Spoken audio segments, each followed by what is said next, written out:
The Masters of Arts in Addictions Counseling at Columbia International University prepares graduates to be successful in an occupation that is experiencing job growth at a tremendous rate. This program integrates faith with evidence-based knowledge and practice in diagnosing and treating addictive disorders from substance abuse to behavioral addictions.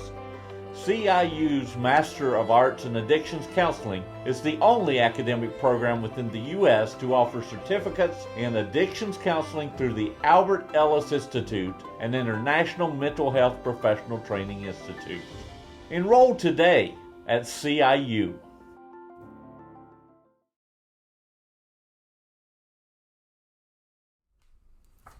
Welcome to the Mental Health During COVID-19 series, offered as a free Facebook Live series through Columbia International University.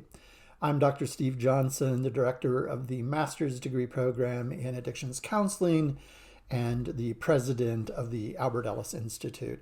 Today, I'm going to be looking at how we can overcome loneliness during COVID-19. First, let's kind of zero in on a definition for loneliness. Often we say that loneliness is kind of the subjective experience that occurs when we feel that there's a gap between the social connections that we would like to have and those that we think we actually have in the present. Loneliness then is based upon the perception that we have of that gap. Another important fact about loneliness is that it's more about the quality of the relationships that we currently have than how many relationships or the quantity of the relationships. We've all had the experience perhaps of being lonely within a crowd or even being surrounded by family and friends, and at times feeling lonely. However, loneliness can be either helpful or harmful. Loneliness is helpful if it's just a passing event, and because if it's a passing event, it may actually function to motivate us to do something about the loneliness, to motivate us to seek out relationships that we might predict to be pleasurable. However, if loneliness is chronic, occurring multiple times over a longer period of time, it can produce very negative health effects, both physical, mental, and emotional. We'll get into that a little bit later. But I do want to say right up front what I'm going to be covering in this presentation. One is how widespread is loneliness, either before COVID-19 within the United States and even during COVID-19. What are the important health consequences of being lonely, especially over that long period of time, as I've just mentioned? The impact that COVID-19 has had on an already significant problem with loneliness prior to the experience of COVID-19. Another topic will be the various types of loneliness, because not every episode of loneliness is of the same type, okay? And then who is struggling with loneliness the most within our culture today, and who is at most risk for experiencing problematical forms of loneliness. So first, what's the prevalence of loneliness?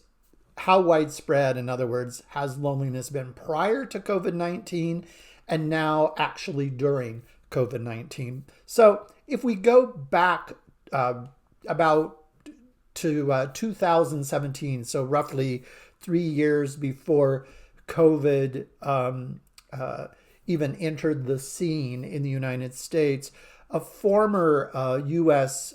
Surgeon General called loneliness a public health epidemic. So already there was a high problematical nature for loneliness within the United States.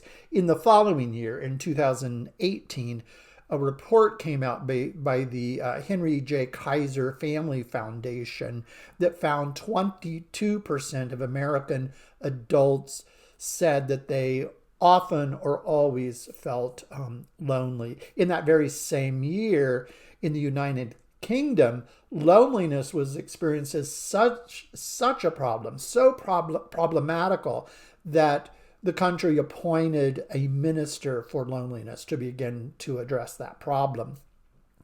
And then in 2019, according to Cigna Health Insurance study, found that 61% of Americans felt lonely. So we see this upward trend in the prevalence of loneliness, but even 3 years before loneliness ever entered, before COVID entered the scene, there was a high prevalence of loneliness within American and Western European culture.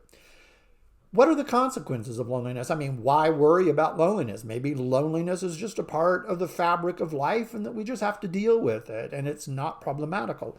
Well, that's not the case. Research has found that health risk due to loneliness, especially chronic loneliness, are quite great. So, for example, loneliness as a health risk is greater than smoking 15 cigarettes per day, which is an enormous number of cigarettes. It's greater than being an alcoholic as a health risk, or even greater than obesity, which is a tremendous health risk.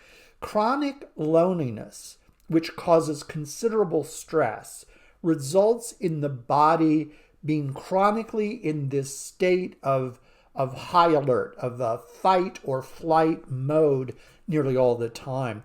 And this contributes to chronic inflammation.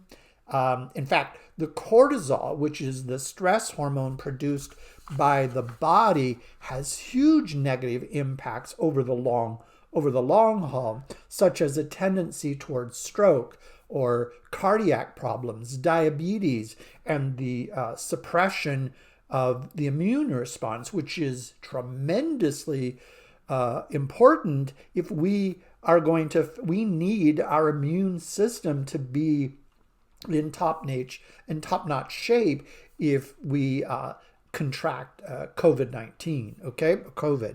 So also, those individuals who are most experiencing loneliness are 7 times, I mean, this is huge, 7 times more likely to meet the diagnostic criteria for having moderate to severe depression. And with severe depression and even moderate depression, there is an upswing in the incidence of suicide. We have to assess for suicide in the presence of severe depression. So this is to be taken. Loneliness is to be taken seriously. Now, not all loneliness is the same. There are different types of loneliness, and it's very interesting that different types of loneliness are experienced by different types of individuals or different groups of individuals. So the first kind of loneliness is what we would call psychological or interpersonal loneliness. This is kind of expressed in the form of a question of do I have a friend out there? Do I have someone I can talk to about my problems or my concerns in COVID-19, right? So that's kind of at a personal level, psychological or interpersonal level. But there's also kind of an existential loneliness. This is a broader, in some ways more vague kind of loneliness that is very problematical. It is kind of the question, do I fit in well in this universe, or does my life have any meaning or purpose?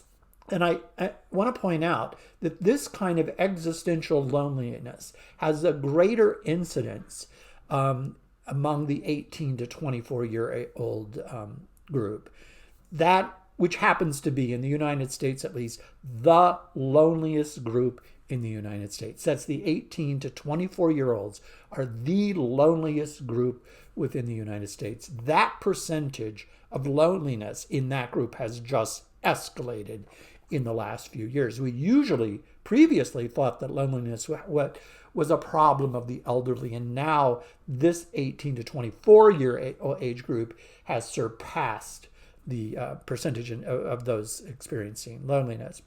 And then there's what we would call societal loneliness. This is kind of the question, if I enter a room, is my arrival both anticipated and felt, or am I insignificant to those around me? And so numerous factors contribute to this kind of societal loneliness.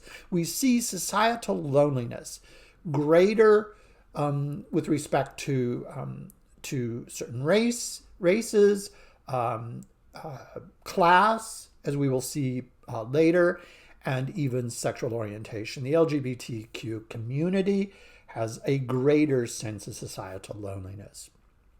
Okay.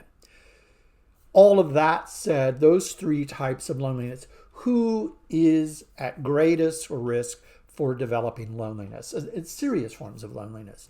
Well, the risk factors that contribute to an individual developing loneliness prior to COVID-19 were well known. Those were very clear. Those who were young adults, women had greater incidence, reported a greater incidence of loneliness prior to COVID-19. Those with lower educational levels and lower income, those who were economically inactive, who were not working or didn't have a job at the time.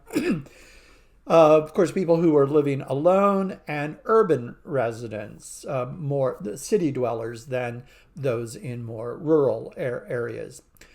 Those who were at greater risk or at heightened risk of loneliness during COVID-19 were the 18 to 20 year old age group, right? Very high incidence of loneliness. Those who were in households that have lower income, and adults who were living alone. So those are the three groups that are having the most problems with loneliness during COVID. You would think that with the rise of technology in the American culture and Western culture in general over the last few decades, that that would help overcome loneliness. Paradoxically, though, in an age when we can use technology to connect with others, loneliness has significantly increased rather than decreased. Social media, which clearly has the potential to connect people with others who share similar interest, also heightens the possibility of disagreements. The anonymity of individuals with social media permits us to express views in a much more aggressive and divisive way than if we were face to face. So there's also an upswing in loneliness due to technology. In fact, even in technology, we see people dividing into tribes. Tribal loyalty becomes really important. But simply because they have found a tribe and they're in it, they're not necessarily happier. And in fact, anxiety and depression have increased, especially during COVID-19. And as a result, we see an upswing again, as I said, in the incidence of suicide during COVID-19. Very interesting fact about loneliness is that lonely individuals tend to get lonelier. And so those individuals who were lonely before COVID-19 are even lonelier during COVID-19. Unfortunately, lonely people often don't want to reach out to others. And we'll talk about that a little bit later because it's problematical. And even in those areas of the country where businesses have reopened and we thought that, wow, that would help overcome loneliness, we have seen that even in the presence of that reopening of businesses, that disagreements among friends and family have family members about the meaning, about masking, social distancing, politics, all of those kinds of things have resulted in lonely individuals becoming even lonelier in the presence of other people. So, business openings don't seem to be the magic panacea of overcoming loneliness. Also, we see another interesting phenomenon that during COVID-19, there's this sense that we are too close to some people and we're too disconnected or too far apart from others. COVID has created a situation, in other words, when we feel we feel too close to individuals, right? We more than ever, we see the other individual as potential threat. I mean, I know I've been in a pharmacy where there's a sign on the outside that says mask required. And then when I go in there with my double mask, and someone walks in, then I immediately feel quite negative, and I feel very distant to those individuals and go, what right do they have to put me at risk? So I experience a social distancing from some individuals based on attitudes toward masking in that particular incident. So for them, I would feel too close. On the other hand, for some friends and some family members, I feel too distant, disconnected. So this kind of an interesting phenomenon that's related to this and a contributor to loneliness has been around what I call kind of a term that I coined called friendly associates. These are not close friends or family members, but individuals who may be attached to things that we value. For example, my favorite waiter or waitress at a restaurant that I tended to frequent, that now I don't see anymore, or a regular barista where at my favorite coffee shop, or any number of places, the guard at the gate as I go to my place of employment. Though that whole group of individuals is essentially been eliminated in my life. And while I wasn't terribly close to those individuals, they were pleasant and pleasurable interactions that seem to have been eliminated for many of us. And that increases loneliness. Another one is our emotions about the fact that we are experiencing loneliness. There are some individuals who are embarrassed and ashamed about the fact that they're lonely. But however, if you feel embarrassed or ashamed about loneliness, that's going to contribute to social isolation that intensifies the problem. So it would be helpful if we could begin to address those unfortunate emotions that in some individuals, not all, have that are associated with loneliness. Now, I know I've painted a pretty dire picture up to this point, but it's not all dire. Some real interesting research has come out lately that shows, this research, as I said, this recent research has studied what we would call personal well-being. And they looked at personal well-being in terms of 6 different aspects of life during COVID-19, or 6 different factors in life during COVID-19. So one was level of happiness and satisfaction with life. Frankly, during COVID-19, happiness and life satisfaction has decreased very significantly. The second factor was mental and physical health. Again, that factor decreased significantly during COVID-19. Meaning and purpose in life. This decreased, but not as significantly as happiness, life satisfaction, and mental and physical health. So It didn't go down as much as we would have thought. Character and virtue decreased a little bit. The self-attribution of character and virtue and of others, it did decrease, but not very significantly. And close social relationships, it decreased, but not as much as we would predict. However, although overall, on an average, it didn't decrease as much as we might have predicted, the variability, in fact, that means those who either it decreased really significantly or those that it didn't decrease very much or not at all, is quite varied. So there's a lot of differences in that in close social relationships, or our sense of having significant close social relationships. Financial and material stability was the sixth aspect or factor of life during COVID-19, and that decreased more significantly than any other factor. Now, a couple of things to note. One about that study, which is just very interesting and informative, is it's important to note that some people during COVID-19 have used this time to reevaluate their lives and their priorities in life, and actually trying to give meaning and acquire meaning to life, meaning and purpose in life in the midst of COVID-related challenges. In fact, it has sparked many people to reevaluate life.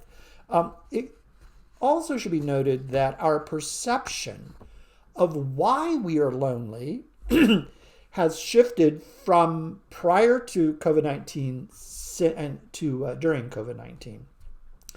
In fact, many people prior to COVID-19 would say that they were lonely because people around them didn't like them.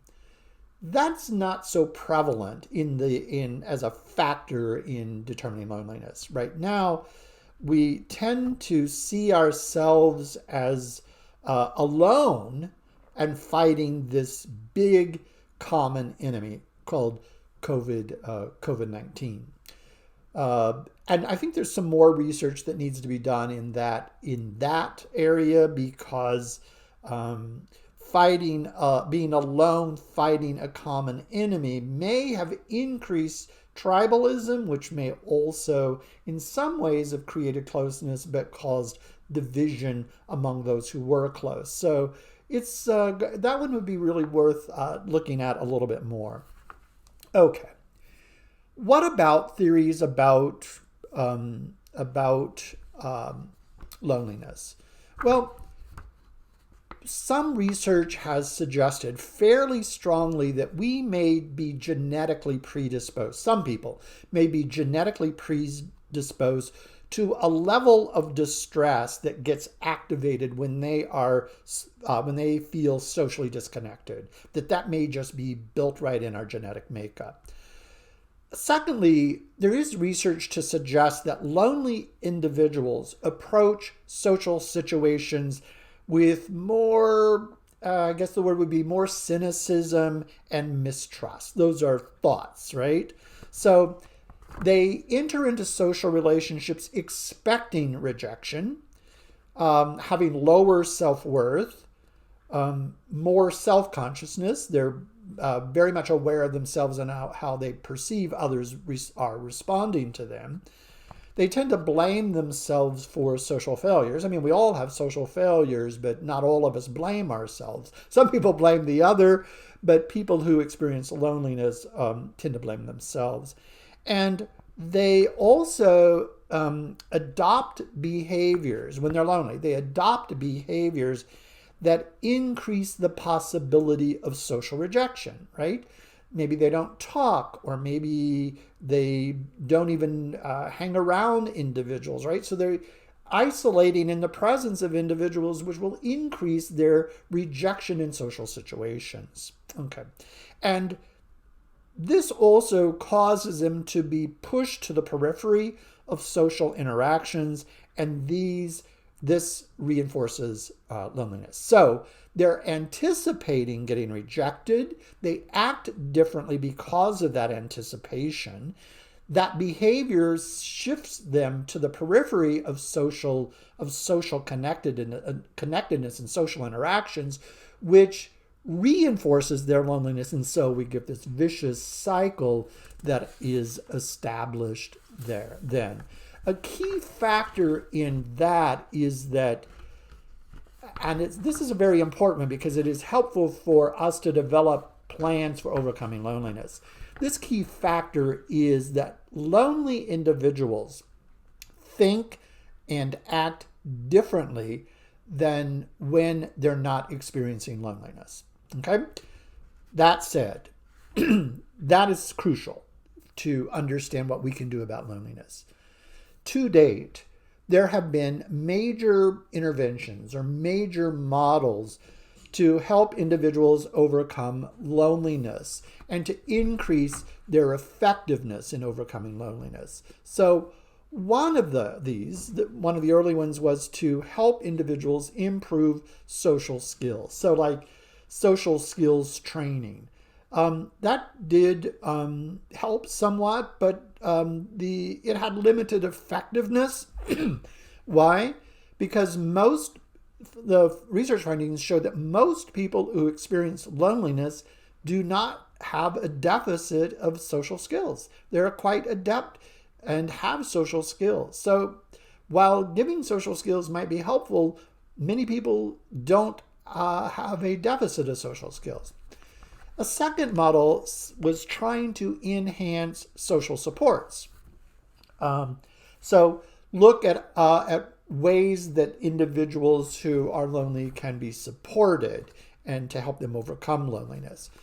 Again, this was somewhat helpful, but it had limited effectiveness, in part because many people have social supports but don't use those social supports or don't rely upon those social supports. So it would be really helpful to find out why they don't. A third model is to give increased opportunities for some kind of social interaction. This is somewhat helpful, but again, has limited effectiveness. Why? Because it was found that we can give individuals a greater number of situations and opportunities for social interaction, but some people do not take advantage of those, which would increase their loneliness. So it would be really helpful to find out why. And then finally, the fourth model was to identify, challenge and change maladaptive, or what would be unhelpful social cognitions. Those would be thoughts about being connected with other people that result in increased loneliness. So if we have kind of unhelpful kinds of thinking styles and unhelpful thoughts that increase loneliness, they found that if we identify those and change them, that was the most helpful mechanism for decreasing loneliness. So that is why it is very important, why kind of cognitive counseling is an excellent choice for a coherent approach to decrease loneliness. Since loneliness is to a large degree determined by inadequate thinking styles. So what would be a kind of a cognitive model that could be used to help address those maladaptive or unhelpful social cognitions or ways of thinking? Well, one is what we call an ABC model. And in that model, loneliness would be seen as, the kind of emotional response, often associated with depression and anxiety as symptoms, as research finds. Lonely people are predisposed toward anxiety and depression. And it was found that there are four major kinds of negative thinking or really unhelpful thinking that contribute to it. One would be what is called demandingness. Demandingness, it means the way we're thinking, not that we're voicing demandingness, but we're thinking in demanding ways. So thoughts such as, I must have a guarantee that I will not get rejected. Well, you don't get such a guarantee, but if you think you must have that guarantee and you can't get it, that's going to increase loneliness. Or the relationships that I value must be fully satisfying for me and those individuals must be supportive. Again, having that demand may not correspond to reality, and yet if we have that demand and reality doesn't reflect that, then we set ourselves up for increased loneliness and even the depression and anxiety that are associated with it. Or, I shouldn't have to experience social isolation during COVID-19. A lot of people, there are some people that believe that and put themselves and others at risk, but thinking that they shouldn't do it may, even if they don't put themselves at risk, the thought that I shouldn't have to experience social isolation can contribute to loneliness. So that what we would call demanding, this type of thinking. Another one would be awfulizing. This would be thoughts like, it's terrible when I have to work so hard to connect with others. It's terrible, it's horrible, it's awful that I have to do that. Or it's horrible that I've lost being around family members and close friends. Well, it's not so much thinking that that's awful that is problem. It is if you spend a lot of time thinking how horrible it is. That means sitting on the couch and going over it and over it and over it. So just having the thought occasionally, no problem. That's going to be normal and not terribly disruptive. But ongoing and persistent thinking of those thoughts will not be helpful. Frustration, what we call frustration intolerance. This would be like a thought, I can't stand being alone, right? Well, it is uncomfortable being alone for many individuals, but to exaggerate it up to I can't stand it, one, is not the truth and it's not realistic. They're standing it. They're just making themselves miserable about it. Or it's too much to be confined to my home by myself. Again, really unpleasant. But when we have that thought that I can't stand it or that it's too much, it increases dysfunctional emotions. Or another one, and the final one would be kind of global negative rating. I'm such a loser because I don't have the relationships that I want. That would be a global negative rating of the self, putting the self down, which is never helpful. Or people just don't care about anyone but themselves. They're just utterly self-centered. I'm not putting the self down, but I'm putting others down. But if you're putting others down in that global way, again, that's dysfunctional. Or the world is just a cold, lonely, meaningless place. Well, we're not putting the self and others down, but we're putting the world down. Or my life is worthless and without value when I'm all alone. So again, putting the self and others and life and the world down may seem pretty normal. We're not saying that it's abnormal, but really those kinds of thinking are not helpful at all. So one of the things that we can do when we think those kinds of thoughts is argue against them. First, catch yourself thinking those thoughts, right? And that's going to take just, paying attention to what you're thinking. And you can always use how you're feeling. If you're starting to feel down, check what you're thinking when you're feeling down and see if you're engaging in one of those 4 types of thinking that I just mentioned. And one very basic question you can ask yourself when you catch yourself thinking that is, how is it helpful for me to think this? How is it helpful for me to say that I'm a loser because I'm all alone? How helpful is it for me to say that I shouldn't have to be going through this, or it's awful that I am? I mean, again, those are all normal, but they're just not helpful. There's nothing mentally ill with someone who necessarily thinks that. I mean, there are people with mental and emotional problems that do think that way, but people without mental and emotional problems can think in those dysfunctional ways and set themselves up for feeling intense loneliness and experiencing depression and anxiety in the presence of them. So one of the things that we do when we catch them and we are aware that we're engaging in that kind of negative thinking is then try to change it. So instead of demanding us the shoulds, the oughts, the must, and the have tos, and the needs, is replace those with desires and wishes and wants. I wish, I didn't have to socially isolate. I wish I didn't have to wear a mask and avoid crowds and all those kinds of things. but that's the way it is right now. So we're wishing it, wanting it, desiring it. So it's more preferential language than demanding language. And if we prefer something rather than demand it, we might be disappointed but not as distraught. Same thing with awfulizing. Rather than persistently thinking that something is terrible, horrible, and awful, is to go, I don't like this. I mean, who would like to be socially isolated and have to put a mask on when you go out in public and be conscious of how far away you are from people? But to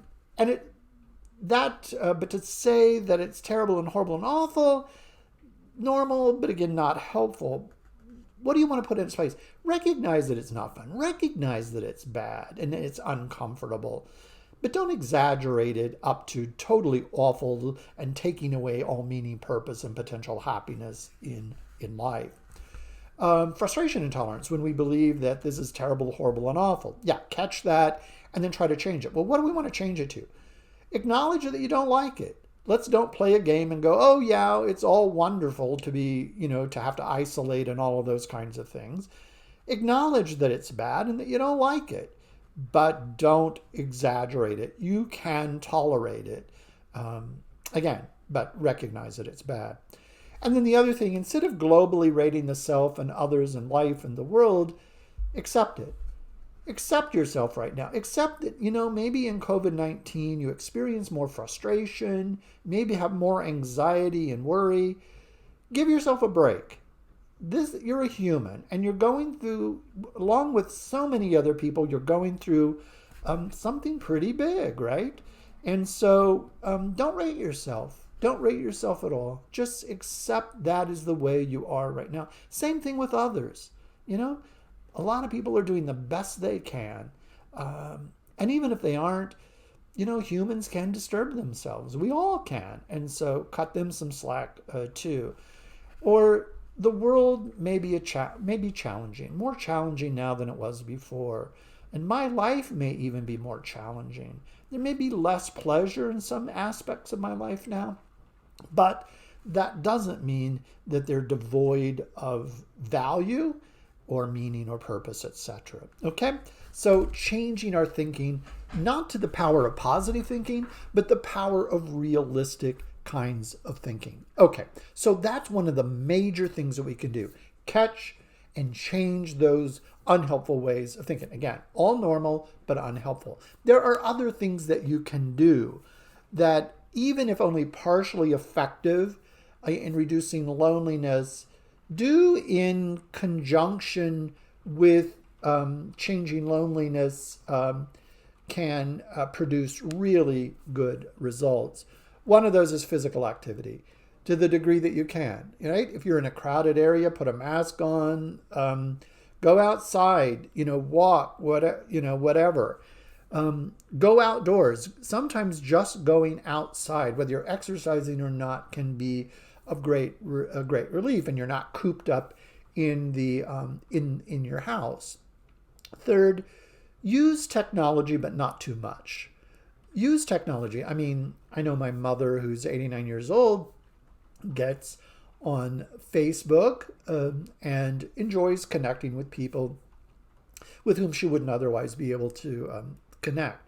That's good, but if she's on there way too much, then that will not be helpful. In fact, we have some people who are almost showing some addictions to social media or gaming or something like that. By the way, that's going to be another in the of this series that I'll be looking at, those kinds of behavioral addictions. Another one is join a virtual group. There have been book clubs, all kinds of social interaction done virtually, and that can be a help. Maybe not exclusively, but as part of a combination of activities that an individual can do. Reach out to others. That one is so important. Call them. Check on somebody who may be, really socially isolated you, if not more, and reaching out to them and having some pleasant conversations with them. Rethink your work hours. Part of the problem with COVID has been many people are working at home, and there's not a real clear line of demarcation between work hours and recreation. And so one bleeds into the other, one day bleeds into the other, and it seems like just constant work with no pleasure involved. So separate those hours. Have a clear line of demarcation, right? Take control of your life a little bit more. Separate work and leisure. Create some short self-statements that you tell yourself. So for example, on my computer, I have a screensaver that says, this is just a hassle, not a horrible thing. And so when I see that, then I go, yeah, that's true. And so a short phrases that you can tell yourself. It's better if you make them up rather than just adopt them from somewhere else. Create a daily schedule that includes reaching out to others, pleasure, and work. In other words, live a balanced life. Because COVID has unbalanced the life that we knew, and so let's create a new balance in the midst of COVID. The other one is to engage in stress reduction activities. This can be things like meditation. There are religious forms of meditation, and there are other forms of meditation that can be really, really helpful. The mindfulness kinds of things, that when you do something, be very aware of what you're doing. So for example, if you're eating, eat mindfully. Pay attention to what you're eating. Many of us, when we're stressed out, shovel the popcorn or whatever it is, the candy bars or whatever in our face, but we're not real mindful of taste or any of those kinds of things. In fact, that's one that I'm working on. I really use morning as a time to get in touch with different kinds of coffee and enjoy the different taste and all of that. My wife does the same thing with tea. She's trying to lure me into that. I'm holding fast to my coffee, but she tells me that she has the same experience, just savoring that experience and stretching out that pleasure. There are certain kinds of moving meditations that, if consistent with your values, there are some people with certain kinds of religious proclivities or persuasions that don't find these consistent with their beliefs or values, so don't do them. But for others who find this consistent, they might find it very helpful. Things like Tai Chi or Qigong or yoga. My physician, since I'm older, and I was having some trouble with balance, said, Steve, try Tai Chi. I do. It doesn't have any religious significance for me, but when I do it, I found not only does it help with balance, but it's very, very, very relaxing, for me. Or a hobby. This is a great time to kind of do something that you wanted to do, but you never felt like you had the time. I know my older daughter, who's a mental health practitioner, used it as a time to start painting, artistically, and just really has enjoyed it and starts cooking, doing gourmet cooking, and really is kind of enjoying that. The other thing is give yourself permission to focus on short-term goals as much as those long-term goals. Because one of the things that we find, those individuals who are overly focused on long-term goals and don't have really short-term or moderate range goals, don't get to experience the pleasure of accomplishment. So have some short-term goals, even during COVID-19, some things that you would like to do, get it out of the way, whether it's cleaning the house, rearranging, whatever it is in your life that you might be able to use as a short-term goal. I developed a short-term goal to learn how to edit videos and add music and stuff to that. I'm not great at it, but I really have enjoyed that.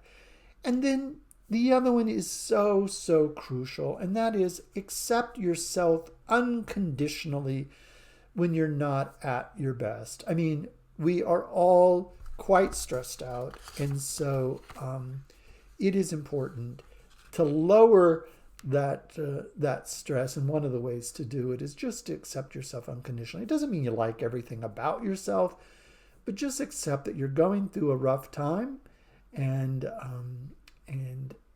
don't beat yourself. Don't beat yourself up. It will get you nowhere good to beat yourself up.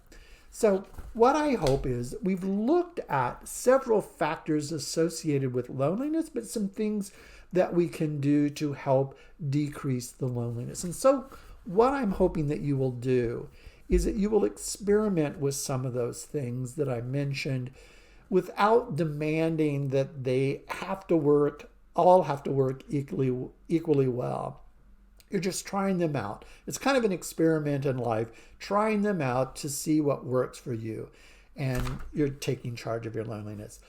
That said, if you are experiencing any really negative, dark thoughts about harming yourself, or you're deeply depressed or anxious, call 911, go to the nearest hospital emergency room, or call the police to get help, okay?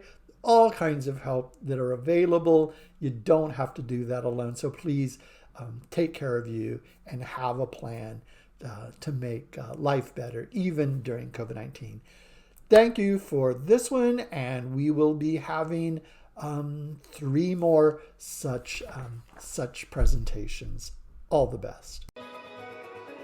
I plan to use my degree ultimately just to help people. I'm here to find out specifically what demographic that is. The professors really take the time to look at the courses and how they're going to prepare us to be counselors. I'm just really excited to get to learn from these people that have so much experience in this field. It's obvious that they have a passion for what they're doing, not just because they enjoy it, but because they know they're investing in someone else. And that's most important to me. I ultimately chose CIU because of the community. I love the fact that I know that I will be with the same people for the next 3 years. We have a time during our classes where we get to be in small groups, and that allows us to get to know each other and to support one another and to learn together. I feel like I'm right where I need to be, and I'm grateful to get to be a part of this program.